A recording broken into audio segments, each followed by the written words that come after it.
It all started when my mom met my dad and they fell in love and had me. Hi, I'm Aileen, and my life, it's kind of crazy.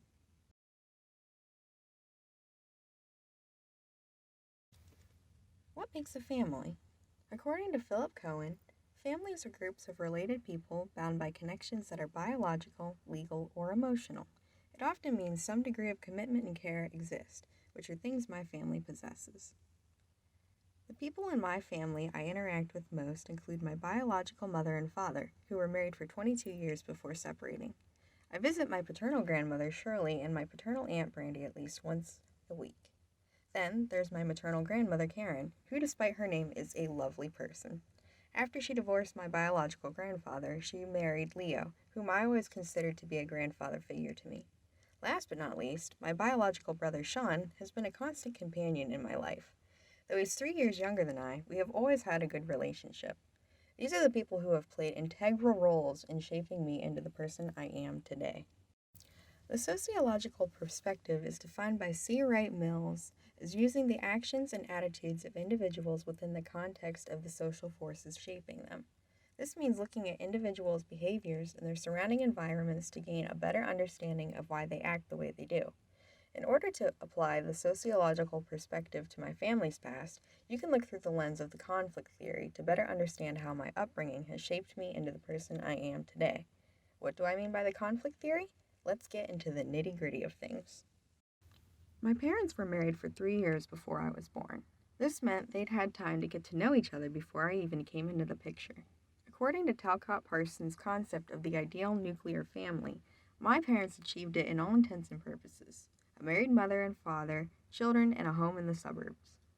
However, that home in the suburbs was located in a relatively rough neighborhood in southeast Warren, Ohio, where there was a moderately high level of crime and violence. As a service class couple, my parents belonged to a lower middle class socioeconomic bracket, meaning that ends were sometimes hard to meet. This served as a driving force for the work ethic my parents would instill in me. They wanted their children to succeed in life beyond making ends meet, and they saw hard work as a ticket out due to our lack of financial resources. This is just one way to apply the conflict theory to my childhood. When it comes to social structures that impacted my social development, the economy certainly played a role. Until very recently, my family's household income fell well beneath the median national average of $67,000, according to the United States Census Bureau. The government certainly helped in that my mother's chronic health conditions meant she was eligible to receive Social Security and disability funds that contributed money to the household. This allowed her to serve as a stay-at-home mother while my father served as the family's primary breadwinner. In terms of education, though I've lived in Trumbull County all my life, I've moved school districts 4 times. Until the age of 11, I was homeschooled. I then attended a public charter school in inner-city Warren, where, interestingly enough, I was the only white person in my grade for a time. This gave me a rudimentary insight to the feeling of being the only one in my race. But it didn't bother me in the slightest because I made friends easily. No one picked on me for long. Then, I attended an online school where my social interactions were pretty limited.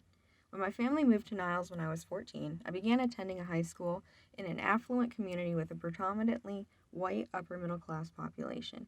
Each school offered a new perspective on what everyday life looks like for people from different socioeconomic backgrounds, ranging from the federal poverty line to upper middle class. Earlier, I'd mentioned that the conflict theory played an important role in my family's dynamic. Conflict theory can be defined by Jim Henslin as this view that social problems are the natural and inevitable outcome of the struggle over limited resources. In the context of my household, the parents controlled and withheld resources depending on the children's behavior. When children spoke up or pushed against this, conflict ensued and the children were put back into place. My mother held the dominant disciplinarian role. Resources like time, money, and transportation were never ample enough for the 4 people within the household, so arguments ensued, or outside resources, such as other immediate family members, were called in as backup. However, from this I learned how to be resourceful, how to advocate for myself and for those around me. After my parents separated, the dynamic in my household has since shifted to a structural functionalist perspective, which can be defined by Henslin as a complex system of parts working in tandem to promote stability. My brother, father, and I now share a home, and we each divide chores among each other. What had once been an environment of parents versus children and our families against families with more resources has now become a give and take division of labor around the house. Now that the children are grown, we see each other equally on many issues. We respect each other as fellow family members and as individuals, rather than out of fear like in the past. We socialize in our respective circles and we offer emotional and practical support. I'm not sure what my family of procreation will look like in the future. I don't think that I want children, nor do I know if I want to get married. For now and the foreseeable future, I'd like to focus on developing my career and getting to know myself better. I'll have to see where life takes me from here.